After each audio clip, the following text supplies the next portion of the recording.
जैसे आप जानते हैं कि कल हमने स्टार्ट किया था केमिकल कोऑर्डिनेशन एंड इंटीग्रेशन, उसी को आगे आज बढ़ा रहे हैं।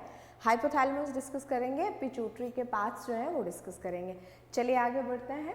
हाइपोथैलेमस, तो बेटा कल हमने बात करी कि किस तरीके से बॉडी के अंदर एक केमिकल्स द्वारा चलाया गया एक बहुत बड़ा सिस्टम आपको देखने के लिए मिलता है जो कोऑर्डिनेट करता है, इंटीग्रेट करता है बॉडीली फंक्शंस को। उसी में से एक बहुत ही मेजर ग्लैंड हमारी बॉडी का है जिसे हम बोलते हैं hypothalamus. Hypothalamus is also known as the master of the master gland, also known as the master of the master gland। और ऐसा क्यों है बेटा? क्योंकि पहले ये एक तरीके का एक कंक्लूजन बनाया जा रहा था कि जितने भी हार्मोन्स बॉडी के अंदर बनाए जाते हैं वो पिट्यूटरी द्वारा बनाए जाते हैं, इसीलिए पिट्यूटरी को मास्टर ग्लैंड का एक बहुत बड़ा डेजिग्नेशन दे दिया गया था। लेकिन बाद में ये देखा गया कि पिट्यूटरी उन सिक्रीशंस को बना ज़रूर रहा है, लेकिन उन सिक्रीशंस का जो सिग्नल है वो कहाँ से ट्रिगर कराया जाता है? वो इस हाइपोथैलेमस से ट्रिगर कराया जाता है। तो अगर हमने पिट्यूटरी को द मास्टर ग्लैंड की उपाधि उस वक्त दी थी तो यही कारण की वजह से, क्योंकि हाइपोथैलेमस उसकी वर्किंग को स्टिमुलेट कर रहा है, कंट्रोल कर रहा है, रेगुलेट कर रहा है। तो कहीं ना कहीं hypothalamus is commanding the pituitary gland, इसी वजह से हाइपोथैलेमस को the master of the master gland कहा गया। अगर हम बात करें बेटा कि जो हमारा हाइपोथैलेमस है वो एक्चुअली में क्या है?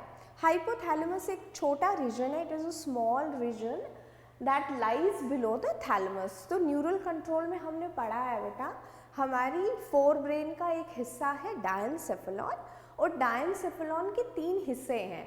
एक रहता है एपिथैलेमस, फिर थैलेमस, और थैलेमस के नीचे है hypothalamus. So it is lying below the thalamus part of the diencephalon. तो एनसीईआरटी हमें कैसे लिख रही है? It is the basal part of the diencephalon, जो खुद किसका हिस्सा है? फोर ब्रेन का हिस्सा है।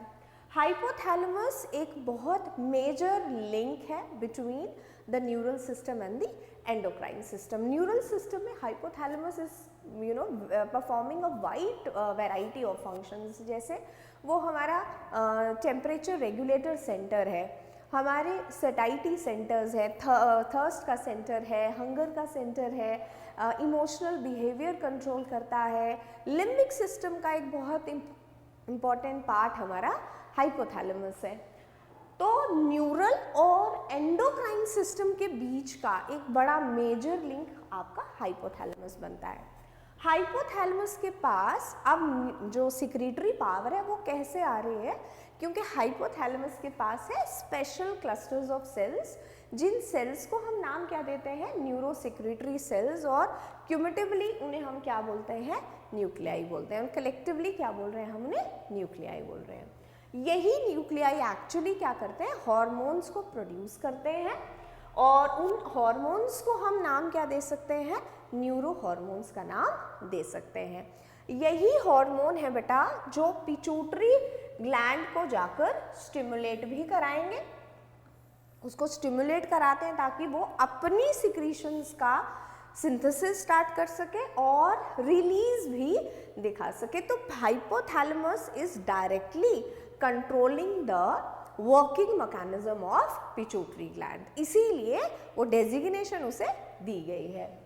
अगर हम हाइपोथैलेमिक हार्मोन्स की बात कर रहे हैं बेटा, तो according to our NCERT we classify these 2 hormones as releasing hormones और इनहिबिटिंग हार्मोन्स। रिलीजिंग हार्मोन्स बेटा वो हार्मोन्स होंगे that will stimulate the pituitary gland to synthesise its secretion, जो एक पॉजिटिव सिग्नल देंगे पिट्यूटरी को कि भाई बॉडी में इस एक हार्मोन की ज़रूरत है, तो आप अपनी सिक्रीशंस को बनाइए और वहाँ रिलीज करवाइए। और इनहिबिटरी हार्मोन, इनहिबिटिंग हार्मोन्स वो होंगे जो पिट्यूटरी की जो वर्किंग है या उसकी जो सिक्रीशंस हैं उनको रोकने में उस समय वहाँ मदद कर रही हैं। तो अगर हम एक कंपैरिजन करते हैं कि हाइपोथैलेमिक रिलीजिंग हार्मोन और हाइपोथैलेमिक इनहिबिटिंग हार्मोन का एक छोटा सा चार्ट मैंने यहाँ पर एक प्रेजेंट किया है। हाइपोथैलेमिक रिलीजिंग हार्मोन में हमें एग्जांपल मिलती है बेटा किसकी, ग्रोथ हार्मोन रिलीजिंग हार्मोन की, राइट। तो जैसे नाम है बेटा, यानी कि ये एक ऐसा फैक्टर होगा, ऐसा हार्मोन होगा जो पिट्यूटरी को बोलेगा कि भाई तुम उसके रिस्पॉन्स में कुछ ना कुछ बनाओ। तो वहां से हमारे पास क्या है, growth hormone releasing hormone, right. इसी हार्मोन का इनहिबिटिंग हार्मोन क्या बनता है, ग्रोथ हार्मोन इनहिबिटिंग हार्मोन। तो जब हाइपोथैलेमस से ग्रोथ हार्मोन रिलीजिंग हार्मोन बन रहा है, राइट, अगर यहाँ पर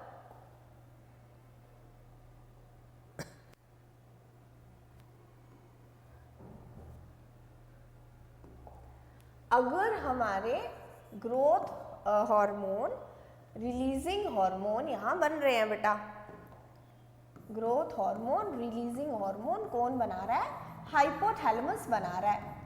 तो इस हाइपोथैलेमस की इस सिक्रीशन के बाद ये किसको स्टिमुलेट करेगी, ये स्टिमुलेट करेगी पिट्यूटरी ग्लैंड को, और पिट्यूटरी ग्लैंड वहां से क्या निकालेगा, ग्रोथ हार्मोन निकाल देगा।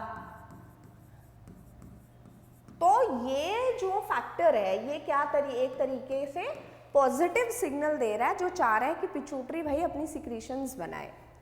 ऑन दी अदर हैंड अगर हाइपोथैलेमस से बनाया जा रहा है growth hormone inhibiting hormone, right, ये भी कौन बना रहा है, हाइपोथैलेमस ही बना रहा है।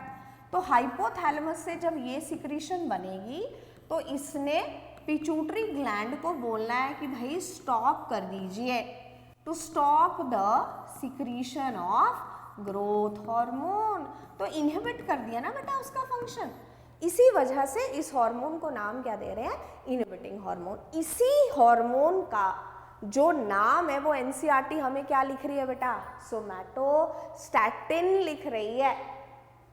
तो याद रखिए somatostatin is an example of growth hormone inhibiting hormone, right. कुछ और एग्जांपल हैं, जैसे हाइपोथैलेमस से निकलने वाला releasing hormone is gonadotrophin hormone, और इसी के अगेंस्ट बनाए जाते हैं गोनाडोट्रोफिन इनहिबिटिंग हार्मोन। एक तरीके का मान लीजिए कि नेगेटिव फीडबैक मैकेनिज्म जो है हमारे थायरोट्रोफिन रिलीजिंग हार्मोन्स, उनके लिए भी बोला जाता है। हमारे जो गोनाडोट्रोफिन्स हैं जिनमें ल्यूटिनाइजिंग हार्मोन और फॉलिकुलर स्टिमुलेटिंग हार्मोन है, वो भी इसी एक हार्मोन से मतलब उनका सिंथेसिस ट्रिगर कराया जाता है और उनका जो सिंथेसिस है उसको इनहिबिट भी कराया जाता है। फिर एक और हार्मोन है जो हाइपोथैलेमस से रिलीजिंग हार्मोन निकलता है, that is prolactin releasing hormone, और इसकी सिक्रीशन को रोकने के लिए हमारे पास है प्रोलैक्टिन इनहिबिटिंग हार्मोन। एक और एग्जांपल मैंने यहाँ पर डिस्प्ले की है, दैट इज कॉर्टिकोट्रोफिन रिलीजिंग हार्मोन, जो हमारे पिट्यूटरी ग्लैंड में स्टिमुलेट करेंगे। एक और एग्जाम्पल यहाँ पर बताई गई है कॉर्टिकोट्रोफिन रिलीजिंग हार्मोन का, जिसका भी इनहिबिशन दिखाया जाता है कॉर्टिकोट्रोफिन रिलीजिंग इनहिबिटिंग हार्मोन्स द्वारा। तो यानी कि हार्मोन जो हाइपोथैलेमस के हार्मोन्स है बेटा, उनमें से कई हैं जो पिट्यूटरी को पॉजिटिवली स्टिमुलेट करते हैं ताकि सिक्रीशंस बने और बॉडी की जो रिक्वायरमेंट्स हैं उस समय पूरी की जाए, और कुछ ऐसे हार्मोन्स होंगे जो पिट्यूटरी के फंक्शंस को इनहिबिट करने में भी वहाँ हेल्प करते हैं। सो आई होप आपको ये difference between these two hormones समझ आया होगा। आगे बढ़ते हैं।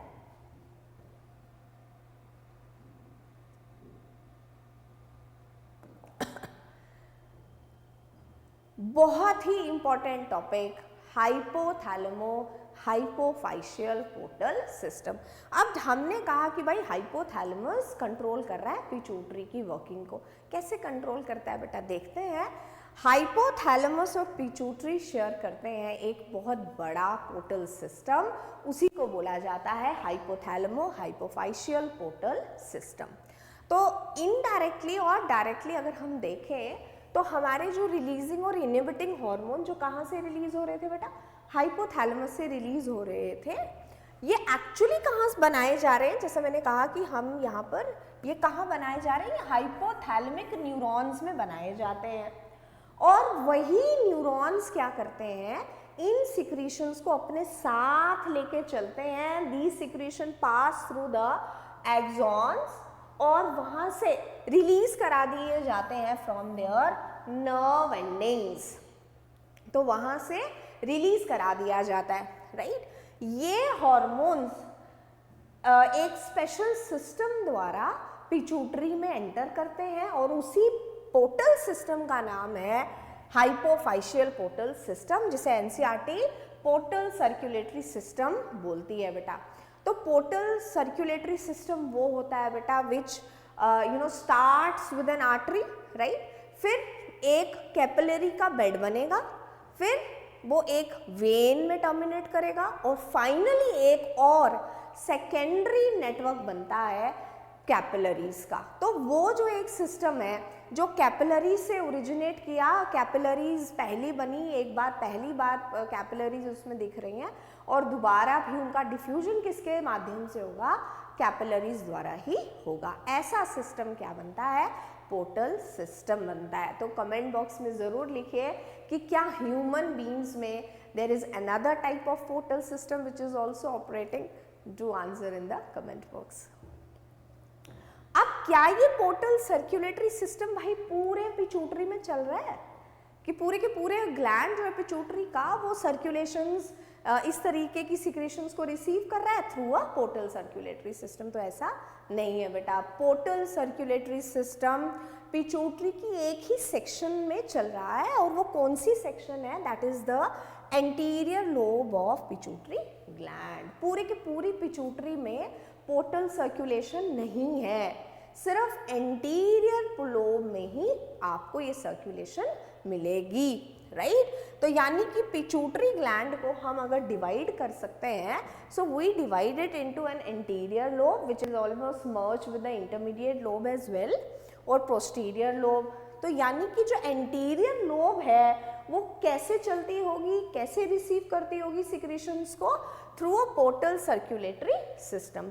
और हमारा जो पोस्टीरियर लोब है वो डायरेक्टली किसके कंट्रोल में होगा, न्यूरल कंट्रोल में होगा बेटा, क्योंकि वहां पर जो पोर्टल सर्कुलेटरी सिस्टम है वो ऑपरेट नहीं करता है। So in the posterior lobe of pituitary portal circulatory system is not seen. ये बहुत इंपॉर्टेंट है कि ये जो सिस्टम है ये आपको कौन से लोब ऑफ पिट्यूटरी में दिखाई देगा। एंड जो एनसीईआरटी है पूरे क्लियरली यहाँ से सवाल उठाती है बेटा, राइट। आगे देखते हैं हम।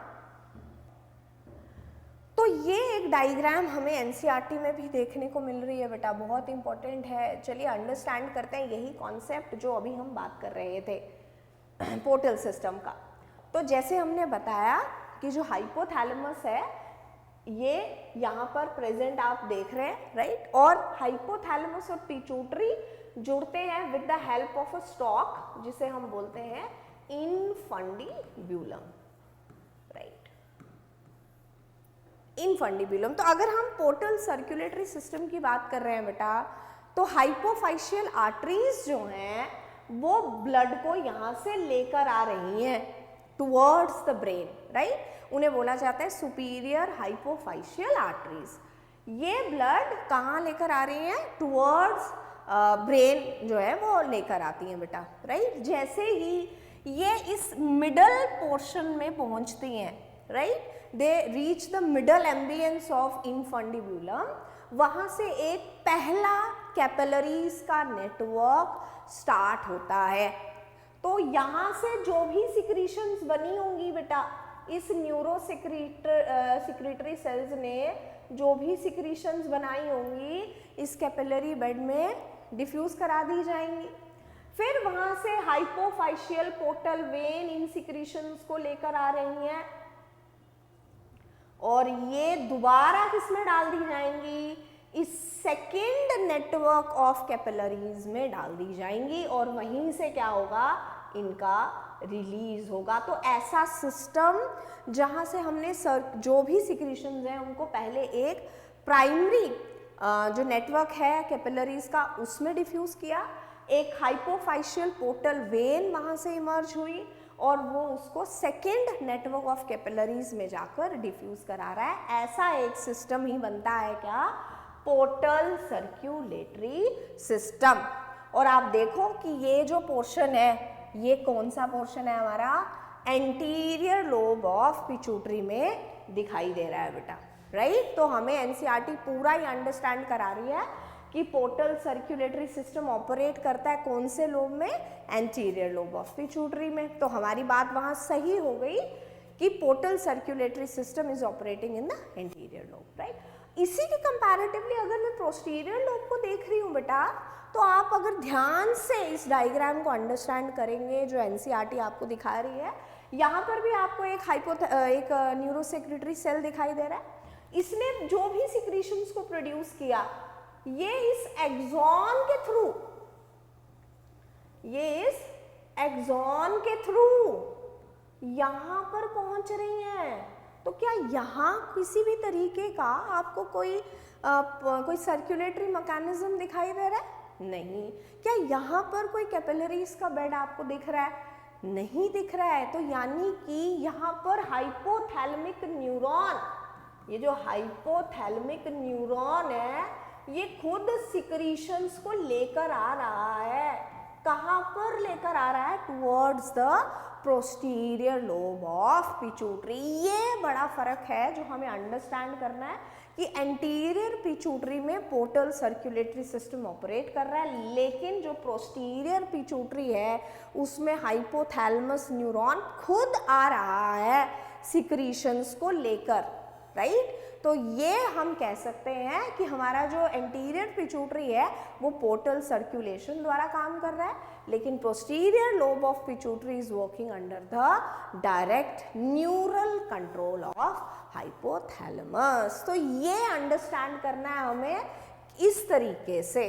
तो आई रियली होप आपको समझ आया है ये कॉन्सेप्ट।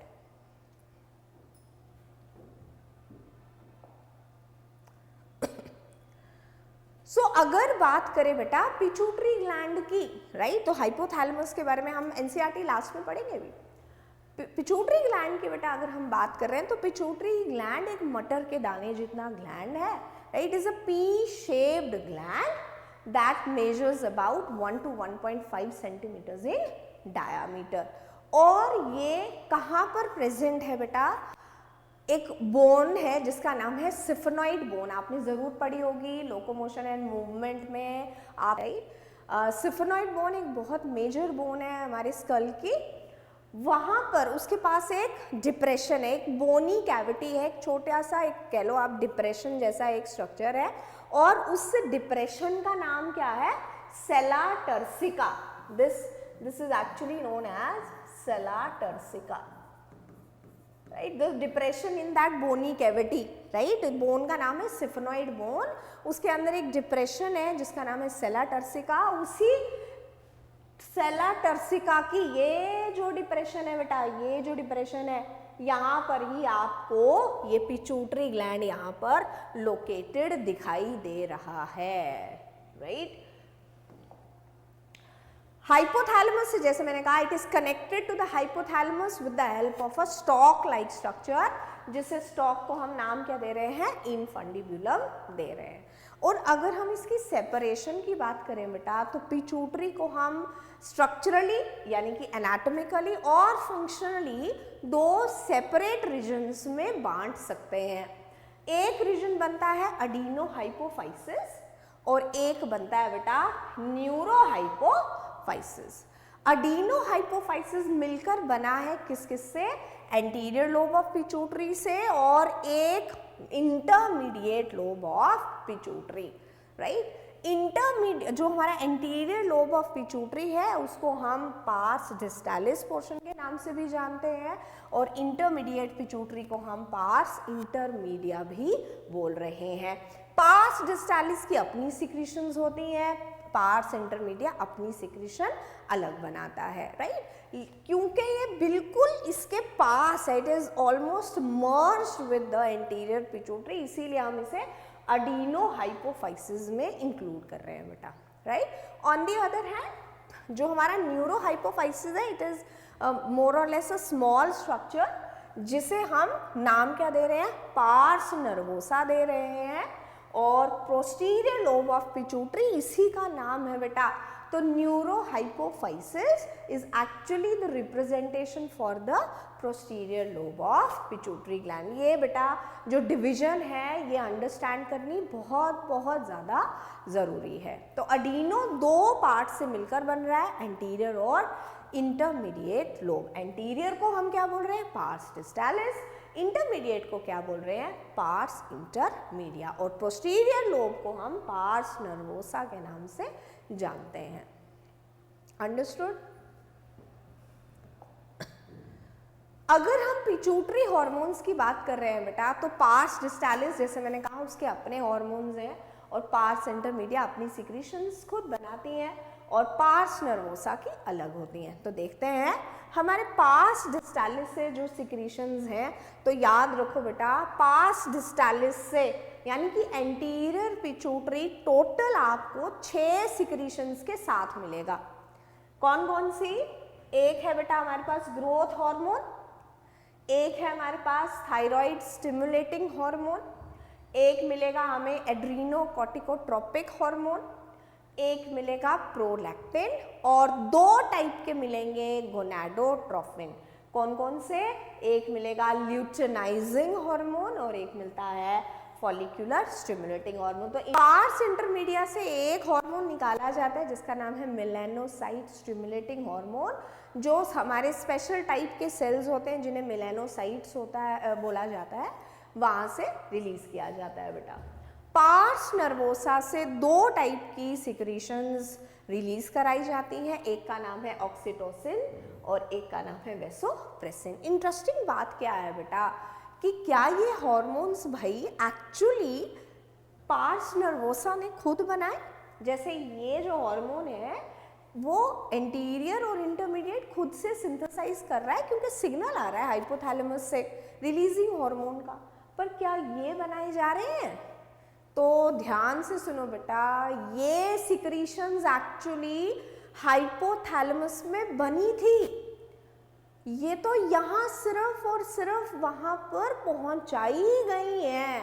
तो अगर नीट के एग्जाम में ये सवाल आता है कि क्या आपका pars nervosa actually synthesises any type of secretion, तो याद रखो बेटा पोस्टीरियर लोब में स्टोरेज है, ठीक है, सिक्रीशंस का रिलीज है, लेकिन वो सिक्रीशंस को खुद बना नहीं रहा है। तो these secretions are actually synthesized by hypothalamic neuron, उनके एक्सॉन्स उनको लेकर आ रहे हैं और पहुंचा कहाँ रहे हैं, पोस्टीरियर लोब तक पहुंचा रहे हैं। तो आई रियली होप आपको ये जितना भी आज हमने रीड किया है बेटा ये समझ जरूर आया होगा।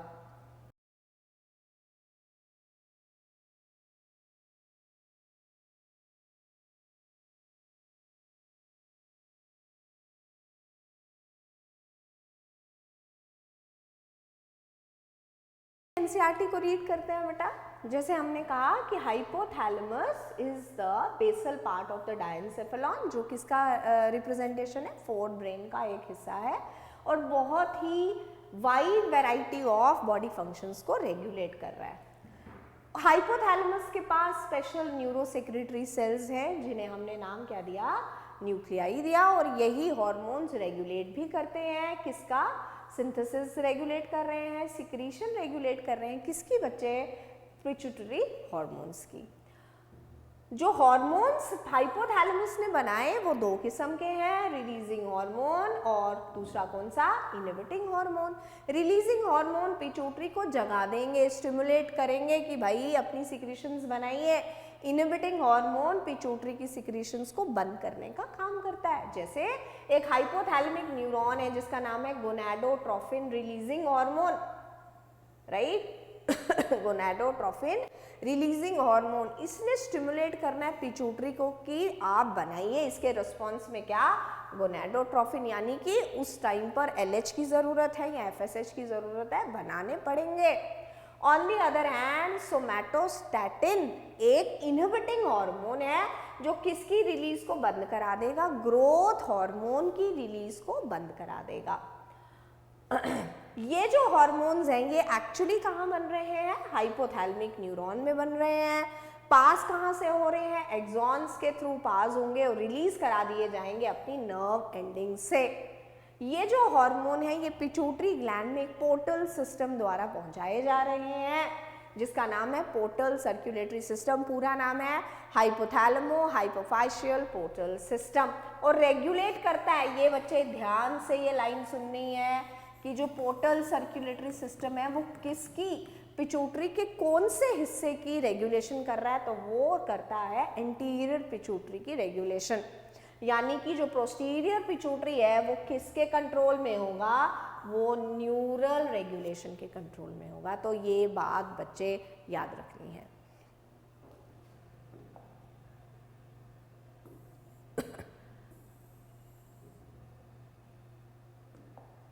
तो बात कर लेते हैं पिट्यूटरी ग्लैंड की।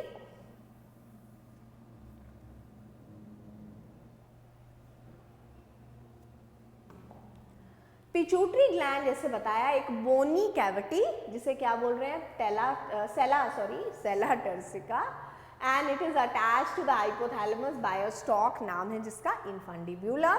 और उसको एनाटॉमिकली और फंक्शनली हम दो पार्ट में डिवाइड करते हैं बेटा। एक का नाम आ गया एडिनो हाइपोफाइसिस, एक का नाम आ गया न्यूरो हाइपोफाइसिस। एडिनो हाइपोफाइसिस दो पोर्शन से मिलकर बना है, एक का नाम है पार्स डिस्टालिस, दूसरे का नाम है पार्स इंटरमीडिया। पार्स डिस्टालिस को ही हम कॉमनली क्या बोलते हैं, एंटीरियर पिट्यूटरी बोल रहे हैं, जो कौन से हार्मोन्स प्रोड्यूस कर रहा है, growth hormone, right, growth hormone, prolactin, thyroid stimulating hormone, adrenocorticotrophic hormones, gonadotrophins like luteinising hormone and follicular stimulating hormone. जबकि पार्स इंटरमीडिया एक ही हार्मोन बनाता है जिसका नाम है melanocyte stimulating hormone. However, in humans, pars intermedia is almost merged with pars distalis। जो intermedia portion है वो बिल्कुल धस चुका है किसके साथ, pars distalis, lying very very close to it. और न्यूरो हाइपोफाइसिस को नाम क्या दे रहे बच्चे, पोस्टीरियर पिट्यूटरी, जो स्टोर कर रहा है, ये वर्ड है, स्टोर कर रहा है, रिलीज करा रहा है दो हॉर्मोन्स को, एक है ऑक्सीटोसिन और वेसोप्रेसिन। इसका मतलब ये जो सिक्रीशंस थी ये कहाँ से बनी थी, एक्चुअली कहाँ से बनी थी, ये हाइपोथैलेमस में बनी थी, और जिनको एक्सॉन्स के थ्रू कहाँ हमने पहुंचा दिया, न्यूरो हाइपोफाइसिस में पहुंचा दिया है। ओके बच्चों, तो आज का लेक्चर हम यहीं रख रहे हैं। अगले लेक्चर में बात करेंगे पिट्यूटरी के हार्मोन्स की। तो आई रियली होप आपको अंडरस्टैंड करने में आसानी रहेगी।